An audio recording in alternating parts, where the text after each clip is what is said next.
Well, first, welcome, and of course to our special guest, Pistol Pete.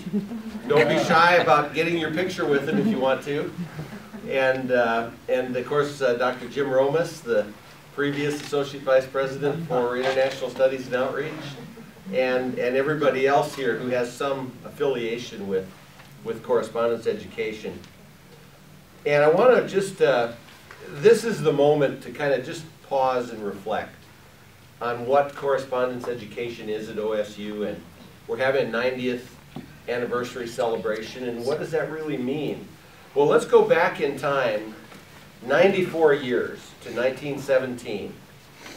And in April 1917, the United States declared war on Germany, and what was just a European war became a world war. And food, engineers, and soldiers were in great demand by the Americans, and Oklahoma A&M was in a position to help with all of those.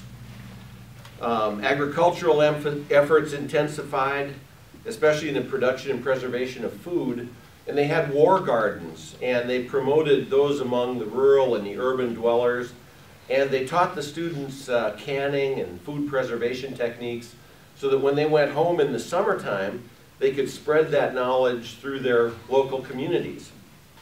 And on top of all that, there was a shortage of sugar. And of course, everybody likes something sweet once in a while. There's a great cake back there if you haven't had it. But there was a shortage of sugar.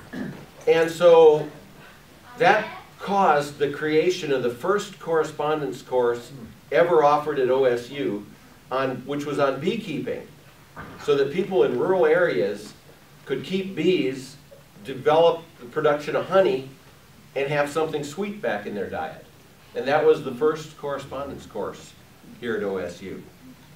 In 1921, OSU President James Eskridge recommended that a correspondence school be established at Oklahoma A&M, and here we stand 90 years later. And correspondence education is still involved in military education. This year, they attended a number of weekend programs marketing to Oklahoma National Guard members coming to and from both Afghanistan and Iraq. And so that's a long tradition of correspondence education, and also its involvement with the military, which is, I think, quite notable. In 1941, correspondence education accounted for nearly half of the enrollment at OSU. And we're ready for that again. But it had, at that time, OSU had about 6,000 resident students on campus and around 5,000 students in correspondence education. In 1945, now we're getting to the end of World War II, Oklahoma A&M was called Foxhole University because of all the military people that were taking correspondence courses from Oklahoma A&M.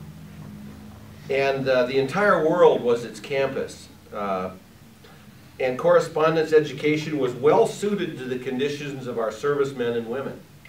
And while delays in the mail were common, you know, the war and people spread out all over and changing their location, mail delays were common. It was also really uncommon to completely lose track of a student.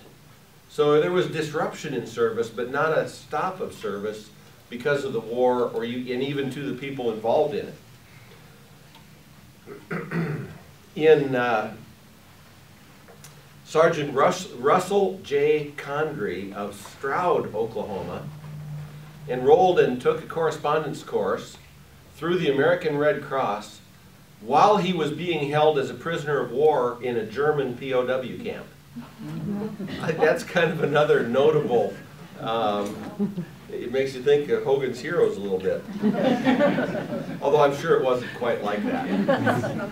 Enrollment remained strong after World War II with over 500 students enrolled. And the demand for audio visuals for correspondence education was what actually caused the establishment of the photography service at OSU in 1947. And many of you probably remember that photographic unit. That was actually caused by a demand for correspondence courses, materials. Now I want to briefly go through the leadership of correspondence education. I hope I don't leave anyone off, although if that occurs it would only be for those of you with really long memories, because I'm pretty sure back about 30 years. But J.R. Campbell was the first director, 1921 to 1924, then Lucius Burton, Lawrence Crable, Gladys McGaw, when Dr. Wilhelm was president, from 1957 to 1975, and then John Jobe, a professor of math, for a little while, 1975 to 1977, when Peggy Gardner became the director, and then Charles Feasley from West Virginia came to be the director of correspondence education in 1981. He's probably a person most people here remember. And then Sharon Nivens is the associate director from 2004 to 2009. Is that right? There we are. And then from 2009, Evelyn Furchow has been the director of correspondence education. And correspondence education won national awards for innovative courses both in 1978 and 1979 when 3,500 students were enrolled.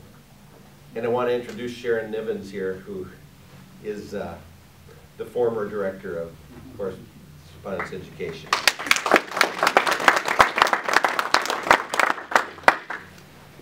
And today, correspondence education is located in Suite 309 of the West Watkins Center.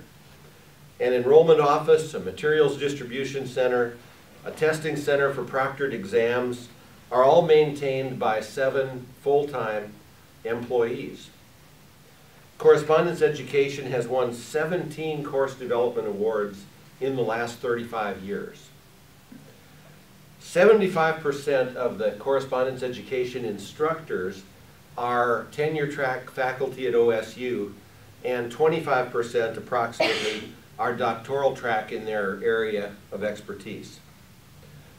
Correspondence education is much more than delivery by mail. It's an instructional technique of back and forth, of deliver and evaluate, of learn and practice and studying and growing. It's a forced relationship, an individual relationship between the student and instructor because of the correspondence. It's always one-on-one. And it has a unique role in the history of Oklahoma State University.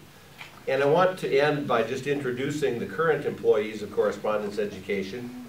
Evelyn Furchow is the manager, and Paul Alexander is the analyst.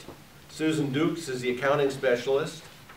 And in student and faculty services, Kathy Custer, Jenny England, Barbara Smith, and Cecilia Boardman are our employees in correspondence education. And let's have a big round of